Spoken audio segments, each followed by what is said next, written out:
తోడబుట్టిన వాళ్ళన్నాక కొట్టుకోవడం సహజం రా. అంతెందుకు, మా ఇంట్లో మా పిల్లలు కూడా అంతే.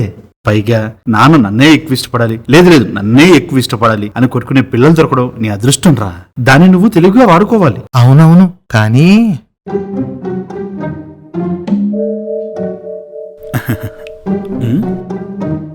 రే శివగాడు అక్కడ నీకు తెలియకుండా ఎగ్జామ్స్ కి ప్రిపేర్ అయ్యి టాప్ కొట్టాలని చూస్తున్నాడు.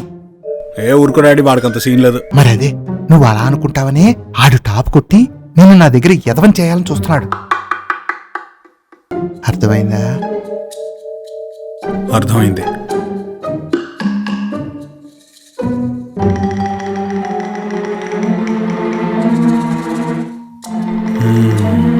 నువ్వు సూపర్ రా. అలా చెప్తే పోటాపోటీగా చదివి చివరికి ఇద్దరు ఫస్ట్ వస్తారనేగా. ఎక్కడుంది డాడీ? నా హాల్ టికెట్ కనిపించట్లేదు, చూసావు ఎక్కడైనా? నేను చూడలేదురా. రే శివ, కొంపతీసి కావాలని నువ్వేంది ఇలాగా? ఎరా శివ, నువ్వేమైనా చూసావా? నాకేం తెలీదు. అయినా వాడే నా హాల్ టికెట్ తీసేయడం నా డౌట్. రే ఆగు, నెల క్రితం నాన్న నీ దగ్గరకు వచ్చి నా గురించి ఏమని చెప్పాడా? నువ్వు సీక్రెట్ గా చదివి టాప్ కొడదామన్న నీ ప్లాన్ ని బయట పెట్టేశాడు. సేమ్ థింగ్, నీ గురించి నాన్న నాకు కూడా అలానే చెప్పారు. ఓ, వీటన్నిటికీ సూత్రధారి మన నాన్న.